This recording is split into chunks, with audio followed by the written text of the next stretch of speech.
Hi, everybody. Welcome again to the Be Your Own Hero podcast. I'm your host, Brittany Renew, a fantasy author and entrepreneur. And as I always say, I love to have different creative entrepreneurs on the show so we can kind of dive into other people's processes, how they got to where they are, and learn along the way together. But today I have another fellow author, Jess Smyth, here with me today. Jess has published her first book in 2023, Time for Once. And she has another one coming out this year in 2024. She loves to write about love and relationships and life messes, or what she calls emotional fiction, which I love that term. And she's also going to be hosting a podcast with a mutual friend of ours, an author, Christina Carmelo, the Indie Scribble Circle, which is such a fun name. So, Jess, thank you so much for joining us. Hi. Hi, thank you for having me. I'm really excited to be here. So let's kind of dive in and have Sure. you share just some backstory with the audience is kind of like what got you to here today. Sure. I have always wanted to be a writer. It's something that kind of weaved in and out of my life for many years, and something that I kind of considered more of like a passion project or a hobby than anything that I could seriously pursue as a career. Um, I've done writing workshops in the past and things like that, but around the pandemic, I really decided to take my writing seriously. There was a piece of writing that I had done many years ago that was speaking to me, and I got curious about it and thought maybe I could develop it into a book. So I was able to write my first book within, I believe it was 3 or 4 months. It was very quick, very fast. Very fast. Yes, very fast. I don't know where that energy came from. I kind of miss it. Yeah. And then I joined the Instagram community in the hopes that I would get more comfortable sharing my work with people because I was terrified to share my Mm, words. I mean, mm. you want to talk about imposter syndrome? We can go Oh, there. yes, definitely. So I was linked up into that community and I found my critique partner through the community on Instagram and became more and more comfortable sharing my work and eventually decided I wanted to self-publish. And really, my goal with self-publishing was just to hold my book. Hmm. But the Yeah. more I was sharing my work and the more it started to become apparent that a lot of people were relating to what I was writing, the more I realized that the story wasn't just a book I wanted to hold. It was a story I wanted to share with others in the hopes that whoever could connect to it was meant to connect to it and find what they were looking for in the story. So it's kind of a twisty, Yeah. turny kind of That's explanation, but really how life goes, right? yeah. No, I mean, I can relate to what you're saying about like the fear aspect Hmm. of it, but what you touched on was just getting your words out there so that someone else could relate to it. And I think that's Hmm. what, when we can hold on to that, it helps push aside some of that fear. Yeah, And the more, of course, the more you do it, the less fear that there is over time. But absolutely. how do you feel like what was that process like for you, having that fear and kind of working through it and Hmm. putting yourself out there? Like, how do you feel like you progressed through that? Yeah, it was really difficult in the beginning. And I think the most difficult parts for me happened during the revisions of my book. Mm, Because you go right into what you had created. I mean, you end it feeling so confident and so excited, and you finally typed the end, and then you start going through it over and over and over again, and you really start to question whether or not you're a good writer. yes, um, 100%. right? So I think it was during that process that I had the most roller coaster moments. And never mind, it was during like the really dark months of the year. I was revising during January and February. So, like, I'm not getting my sunlight, I'm not getting my walks in. Um, but I would say that, like you said, the more you do it, the more you get over that terror and that fear. And having people to support you and kind of like talk you off of that ledge of imposter syndrome is so, so Mm, important. yeah. Having someone read your work and provide feedback in a constructive way is vital. I don't know if I would have gotten as far as publishing my book had I not had my critique partner there with me, helping me get through those revisions. So Yeah, it was a roller coaster, but I feel like I'm on the other side now. it's often a roller coaster. Yeah, I feel that way too. Critique partner. I don't know if I've really heard that term before, or I mean, I think Oh, I understand what you mean, but yeah. yeah, how did you like? What is that exactly, and how did you find that person? Like, what does that look like? Yeah. So a critique partner is someone that reads your work, and in exchange, you read their work. Mm, And everybody does it a little bit differently. The way I do it with my critique partner is through Google Docs, and we just send chapters and then leave comments on what we're reading. And during the early days of my Instagram, I had done a post asking if anyone wanted to be my critique partner because I knew that I was going to need someone with their eyes on my work. And that's when I received a message from his name is Nick, my critique partner, and I after I think a month of him being like, "Come on, send me some chapters," I eventually I eventually did, and then we got going. So it's a really cool relationship. I know some writers don't need or seek out critique partners, but for me that was a really important part, and it still is a really important part of my writing process. very interesting. Hmm. So how is it to get the feedback? Because that's always, I think people's, we all struggle with hearing feedback, even though it's Yeah, constructive. yeah. How has that been? And are you guys doing it in a way to where you're trying to approach it in a kind way? Like, so it's like, trying to keep those emotions out of it, I guess. Right. At first, it was a little much. It was kind of like a learning curve with anything. The way in which Nick provides feedback is again, like I said, constructive. So he has a great way of sprinkling in things that he likes, and then also saying, "This is kind of a weak part. Maybe do this. Maybe do that."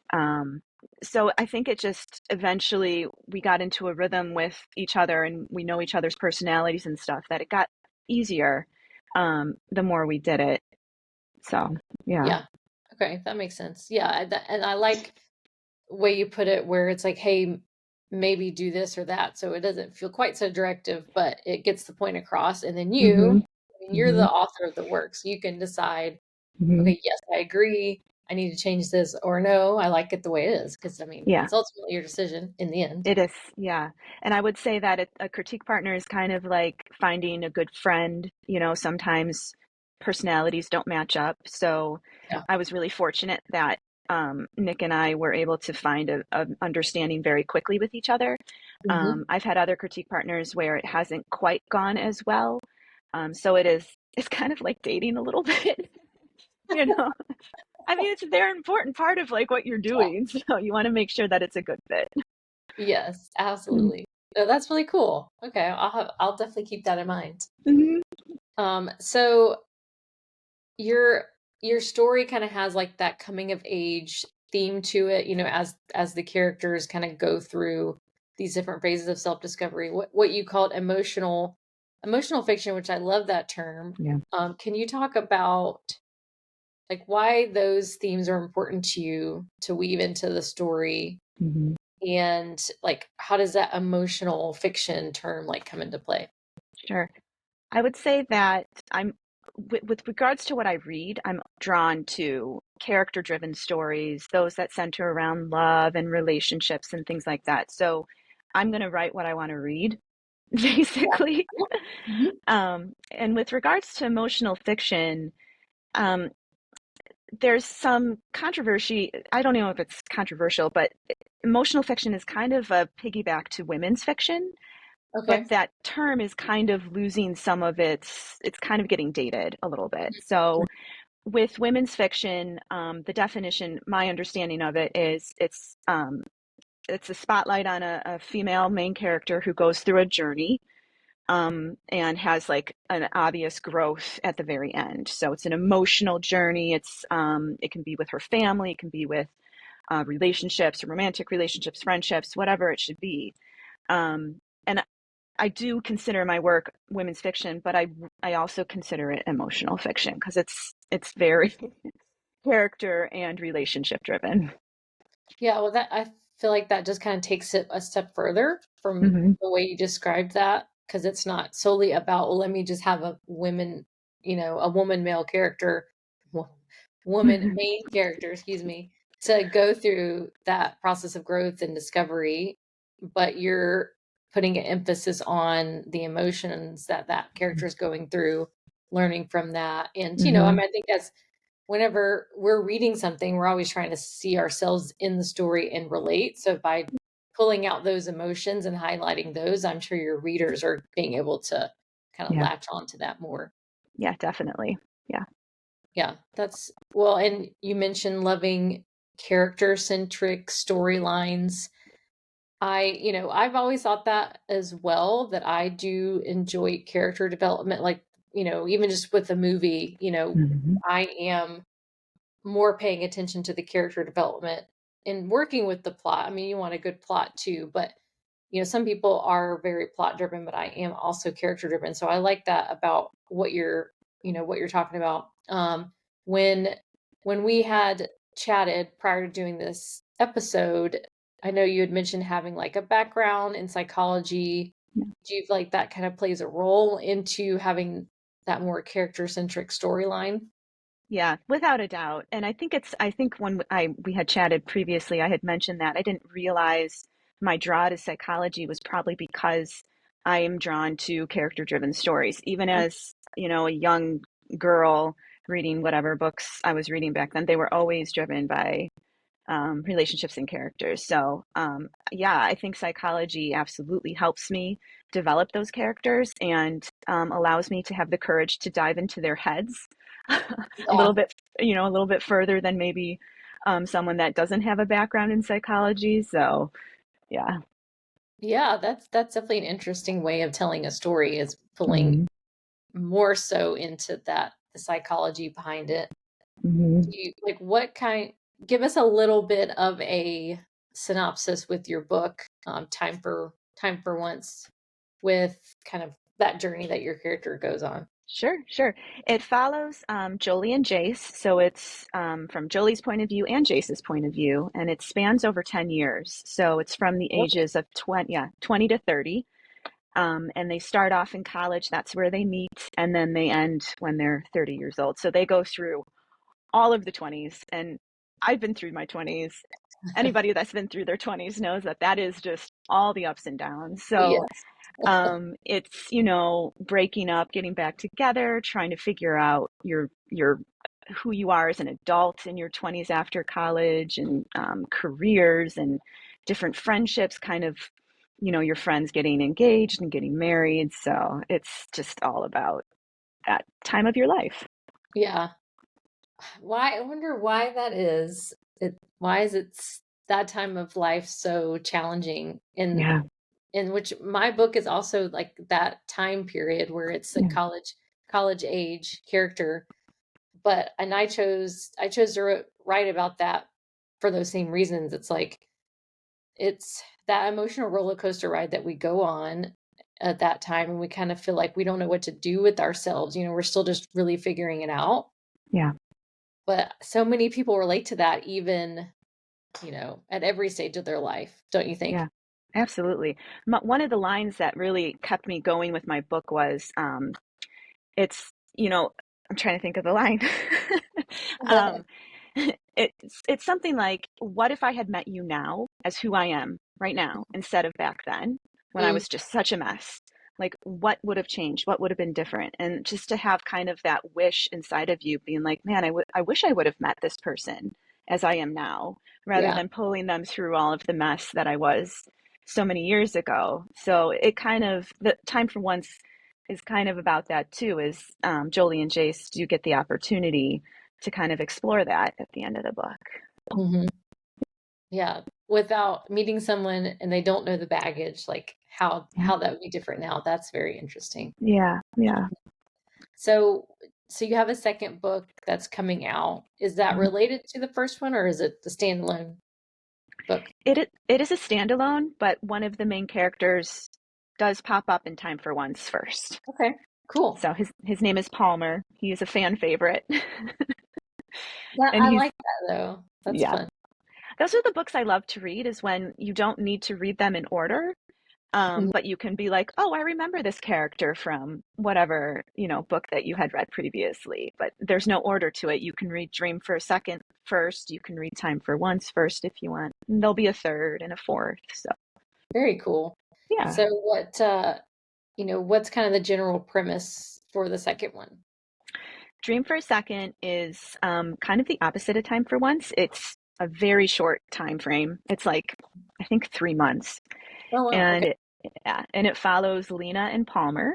And Lena is obligated or tasked, I guess you could say, to drive a vintage VW van from Oregon to Florida. And she stops in Illinois and has something happen to her where she meets up with Palmer, and they end up taking this road trip together.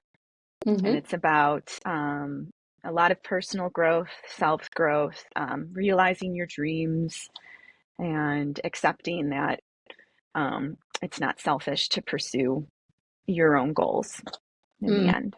Yeah. yeah. Wow, that's definitely some strong themes right there. Yeah. Yeah. Yeah, definitely. There's grief in there too, and healing from, losing someone really important in your life. But it's Mm. also Lena and Palmer, their chemistry is so great. So I'm really excited for people to read this story because I'm in love with it. I love this story. So, do you already have a publication date set for that one, or is it still kind of in progress? Yeah, the publication date is May 7th of this year. Okay. All right. Yeah. So like, my manuscript goes to my editor next week. Ooh, wow. Yeah. Yeah. Okay, so you're on the road. Yeah.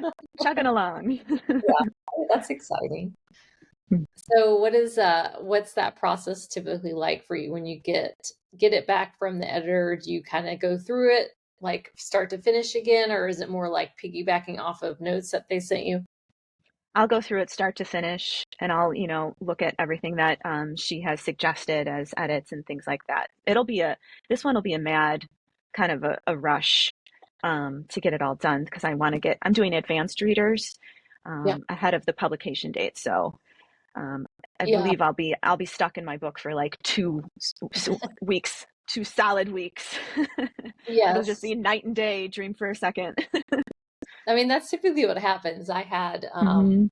my so I published with St. Petersburg Press, and they're a local press here in St. Pete, but it's still a self-publishing route because I paid for a servicing package with them to help me get a finished product, and they provide a lot of support along the way. So it's essentially this amazing partnership. Hmm. But I remember my rep there, Amy, she told me, she was like, just get ready because you're going to be really sick of your book by the time, Right. like, in quotations, like Yeah. sarcastic, but it's Yeah. true. I mean, you get into that editing phase and Hmm. it's just you're living and breathing this manuscript, looking through it a million times, trying to Yeah. catch formatting errors and Yeah. make the corrections. And oh my gosh, it's crazy. It's crazy. I actually was having a conversation with someone the other day, and they had said something that like reminded me of my story. And I'm like, I'm so sorry, but like I'm living two different worlds right now, you know? And I feel like I'm talking about it so much, but it's because I'm so like deeply in it. It's literally like I have my life, then I also have my book. Yeah. Oh my Yeah. goodness. Yeah. Well, so I would like to ask about, from my understanding from our previous conversation together, you wrote most of Time for Once during the pandemic, or something with that process kind of really kicked off for you with the pandemic. So Hmm. what was what was that process like for you? Did you feel like the pandemic affected you in a certain way with writing the book, or like take us into that? Sure. Yeah, I think the pandemic definitely allowed me to, well, everyone, we were just sitting at home. Hmm. So there was more free time, and there was also, I don't know if it was just because of the emotions that were coming out from the pandemic that Hmm. made me feel like I needed an outlet for that. And writing has always been an outlet for me, be it journaling or reading, which is kind of, or writing fiction. So it's probably just a whole storm of bunch of Mhm. stuff coming together. Yeah. But yeah, I looked at that piece of old writing. I was like, I'm going to do this now. Now is the time to do it. So, Yeah. Well, hmm with you doing the self-publishing route, I mean, you were able to take control of that hmm process, I think is what, and that's the way I felt when I did it. I would say probably a lot of self-published authors feel that way. Like you're just kind of ready to share your story with the world. yeah, And, which congratulations for doing that and getting this point. And now you have another book coming out. So it's like, yeah, yeah. Thank you. so, we talked a little bit about like kind of overcoming that fear with like sharing your story. I love to ask this question because it kind of goes back to the title of my podcast, which is Be Your Own Hero. hmm How have you seen yourself become your own hero in your story of your life? And then what would you say to encourage someone else to take those steps as well? Sure. Um, I have grown so much from writing this book. I don't know how else to describe it. I think I have more confidence. I love my life a lot more Yeah. because Mhm. of my book. Um, but I think, you know, you can get stuck in um, a phase of fear. You can live there because fear is something that all of us know very well.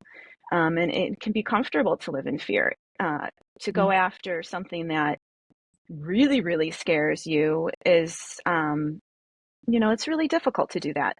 So I would say I'm my own hero for going after it and for sticking with it and for not giving up on myself and this dream that I had. And my advice for anyone that's going after something that terrifies them is to just sit in the terror, I like that. Sit in the chair. sit in the terror, because eventually you're going to get used to it and it won't feel so terrifying. So Yeah. Yeah, that's the tricky part is just staying there in the middle of like in the middle of the storm, if you will. yeah, You're hunkered down and you gotta weather it. But weather if it you out. push through and get to the other side, you get to look back and go, oh yeah, that was 100% worth it. Yeah, absolutely. Yeah. And unfortunately, and I've experienced this in my own life, a lot of people kind of quit in the middle of that hmm instead of pushing on, and you don't get to see the rewards Yeah. for sticking with it on the other side. I think it's so important too. The murky middle is what they call it. I think it's so important to label what you're feeling during any point of this process. It's like if you know you're in the middle and you're struggling, just be like, I'm struggling. I Mm, don't feel good about what I'm writing right now. I feel kind of sad, or and then reach out and find support in others who have gone through it, because you'll know that, oh, they've gone through it. Maybe they can offer some advice or some guidance or something like that. But to really just be aware of what is happening helps so much to get through that part of what you're struggling with. yeah. Yeah. Well, being honest about your feelings is what I hear you hmm saying, and then reaching out for help, like a support system, someone or group of people that you can trust. That's really good advice. I think it's easy to, I mean, if you're running a business of any kind, it's easy to get caught up in ourselves and hmm kind of be a lone wolf and just like keep going. Yeah. But what you're talking about is being aware of those emotions when they come up and trying to process them and then reaching out for help so that you don't kind of stay, I guess it's like you just kind of stay stuck Yeah. in that murky middle if Yeah. you don't do that. Yeah. And then you can never get out of it. And then, of course, you're going to give up if you can never get out of the murky middle. Yeah. Oh my goodness, yeah. Yeah. Because the murky middle sucks, but you got to persevere. It does. Don't recommend it, but you got to go through it. You have, there's no other way to get to the end. Yep. I mean, it's about the journey that we hmm go on. So, and hmm that just relates back to, which is why, I mean, obviously I love fiction and I love writing, but that hmm just relates back to that. Like it's such writing and in fiction is just such a cool way to kind of share. that journey with people and try to get like the readers on that journey with you, like with the characters that you've written, so that Hmm. they can learn alongside. Is Yeah. that like what would be? Is there any? Which you talked about this a little bit, but is there any very specific learning or things that you would hope your readers would take from, like with your first book, and then your second one's not out yet, but Yeah. I think for Time for Once, I hit a few issues that aren't commonly touched upon in women's fiction or romance or emotional fiction. So um, I would say when I wrote about alcoholism and eating disorders, binge eating to be exact. And I would just say that when I did go through that with those characters, I was hoping that anyone who would read it either was struggling with that at the time or had struggled with it and could pull from the characters' strength and own experiences and not feel as alone in those struggles, and to know that like, oh, this is something that does happen to other people. yeah, that's Mm, really powerful. yeah. It's definitely important to speak about those kind of topics that are hard, but people are Hmm. go through them. So yeah, Yeah. that's mm. Yeah. So let's talk about the podcast that you have going on with Christina, Indie Scribble Circle. Yeah. So is that officially out? Because I don't think it was launched when we talked last, but now time's gone by. So Yeah. The first episode dropped 2 days ago. Oh no, oh, yesterday. okay. Yeah. Oh, So wow. Okay. we had a total of five, including me and Christina, talk about social media for indie authors, which was a fun chat.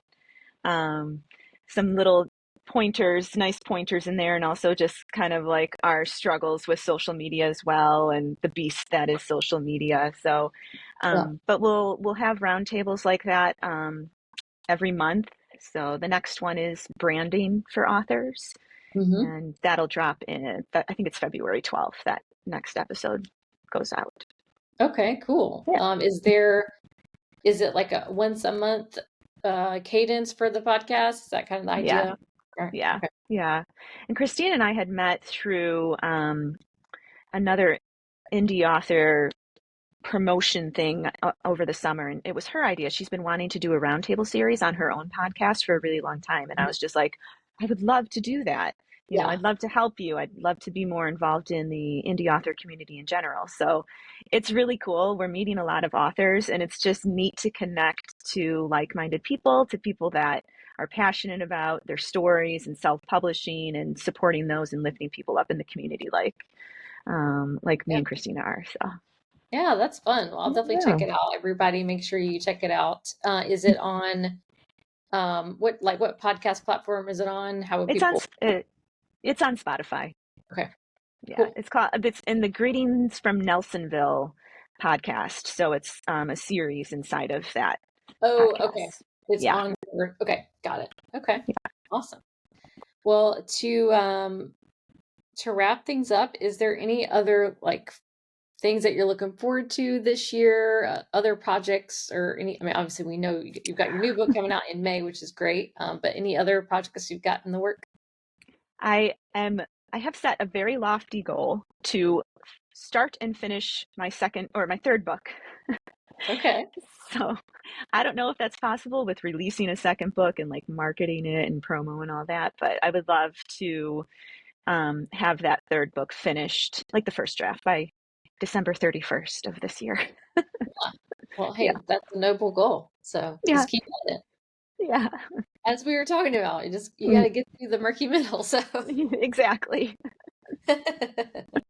well, that's great. Well, Mm, yeah, thank you so much for coming on and just kind of sharing more about your journey and bringing that into your characters that you've written about and the journeys that they're going on. And mm, I know that people, even from just listening to this podcast and especially reading your books, they're going to be able to, you know, pull out those themes and learn from that themselves. yeah. So hopefully everyone kind of helps, go on that journey with us as authors and learn and grow Yeah. together. Yeah. Definitely. Yeah. Well, thank you again for coming on the show. Everybody, tell everybody where's the best place for them to connect with you, buy your books, Sure. all that good stuff? Yeah. I have my books for sale on my website, Jess Smyth. That's JESSMYTH.com. And then Instagram is a good place to find me. I'm at Jess, JES.Smyth, SMYTH. Okay. All right, everybody, go check out her website and get her books. I mean, I want it. I want the book. It sounds awesome. Well, thank you so much for being on the show, Jess. Thank And you, Brittany. I had a great time. yeah, well, best of luck this year with your new book launch and then working on the third book. Mhm. I'm cheering you on from Thank here. you. Yeah, everybody, thanks for tuning in to another episode of the Be Your Own Hero podcast, and we'll see you next time. Bye.